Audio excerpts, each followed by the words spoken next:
Today on Internet Church, for the very first time, I'm not actually holding the camera. It's now Ruth. Yeah, it's me. Excited? Scared? Nervous? A little bit. A little bit of everything. I think I looked at the wrong thing. There you Hold go. on. Real quick. Come here. Look at the camera and say, this is Internet Church. This is Internet Church. So, the idea, we had the perfect plan to basically film all of this surfing happening at the beach at Waikiki after sunset with the full moon. But, as we're driving along, we're enjoying the scenery, I'm dropping the boards off down at the beach with Patrick and leaving my bag with him, go to park the car 10-15 minutes away, and realize that I have left my key in the bag with Patrick, and now I can't start the car or lock it, and I'm stuck. Everything that I planned did not go to plan tonight because of my little brain. And so the immediate thing is that I feel like a complete failure. 3 days later. Vince, okay, so here is the goal for Internet Church this week. The goal is to communicate the idea that all of God's biddings are his enabling. Super meta way that we tried this is that Ruth actually directed Internet Church this entire time. And so we developed a narrative of wanting to highlight people who are learning how to surf. Funny enough, she dropped the ball and made Internet Church a complete mess because of cars and things like that. So You'll find out when you... Not only did Ruth not get to do Internet Church, but Ruth had to pass it on to an intern who has even less skills than she does. So we're hoping that that whole storyline communicates, like, it all works out. Yeah. Because God's in control. Sorry. Here's Chip. Let us know in the next 2 days or so if we have enough or if the story even makes sense. If not, then we'll scramble. It'll just mean, unfortunately, due to our best attempts failing, we'll have to do late night again. No. Anyway.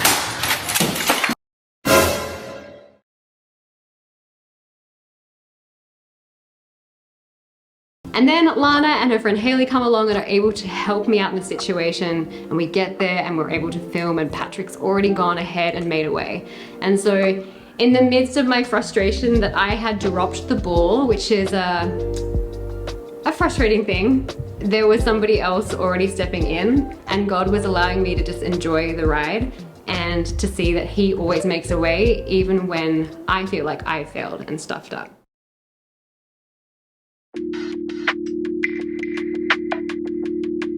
For me, surfing has been something that is like, I grew up living in a town that was a surf town, and I just had a fear of the water and the waves, and always told myself that surfing just wasn't for me. But it was really because I was believing that it was up to my present capability to be able to do something. But actually, like, we're invited to participate in new things because God is the one that's going to strengthen us and make us capable. And even in our moments of failure, like, he is still faithful to be able to bring us delight and joy and the opportunity to learn. Sometimes frustrating, but here recently I've been going a lot more consistently. In doing that, it's become easier and I'm able to do more and feel like it's more fun in general. Yeah, actually I had to learn how to surf twice because when I was 8 and I started learning originally, I failed like so hard and I messed up so much that I just never wanted to touch a surfboard again. My dad taught me when I was younger. He loved surfing and then he wanted me to surf with him. Okay, so my dad also taught me how to surf, and my dad actually also taught me how to surf. I definitely failed and I still fail a lot. My dad was just very encouraging and he always put me back on my board and he was like, hey, let's try again. And I was like, nah, I'm done. But he was like, let's try again, you'll get it. And when I did, it was the best feeling ever. My dad is really supportive of me, and I don't think I would be able to surf if it wasn't for him. We would usually come here every summer growing up, and my dad would take all these kids when we were growing up, myself, my cousins. He would just teach us, pushing us, laughing, just having a great time. Growing up, I've actually been very blessed to see my dad just be able to bring joy, well, even till now, who want to learn how to surf. I've had a great example growing up, a person who does that. So I want to actually bring that same joy, because seeing that first smile when someone catches their first wave, it's intoxicating, it's awesome.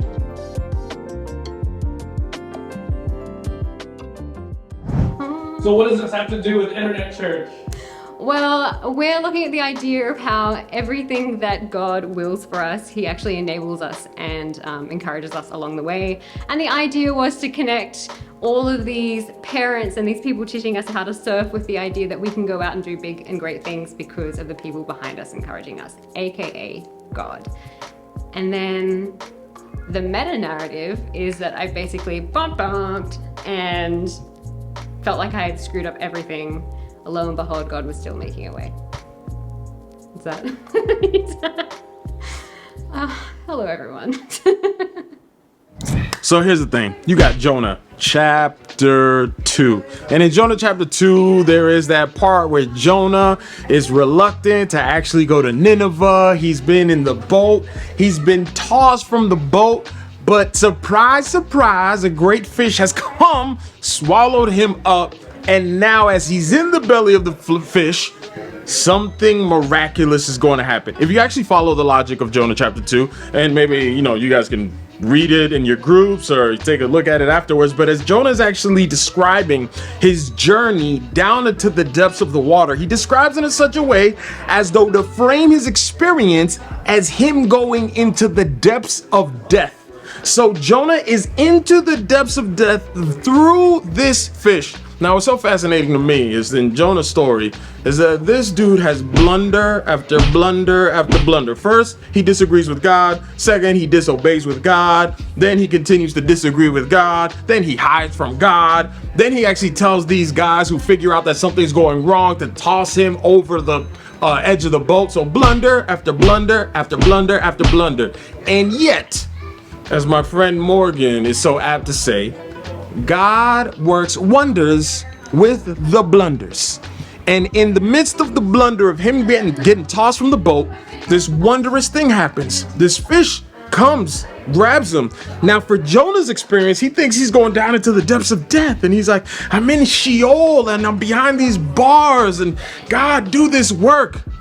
And God is at work because he's taking Jonah's blunder and turning it into a wonder.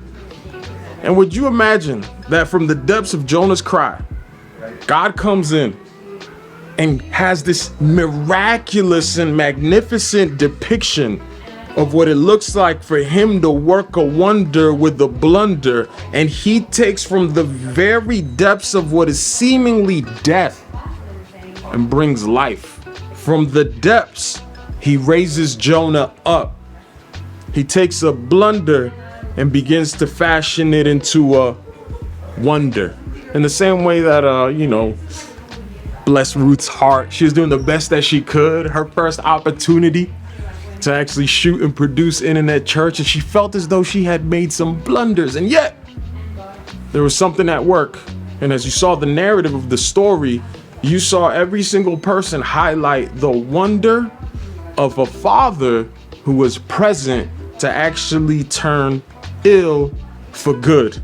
And it's that same work that God is doing through Jonah, in Jonah, and through the Jonah story, even for us. He's busy taking blunders, turning them into wonders. He's busy taking people from the depths and raising them up from death to life.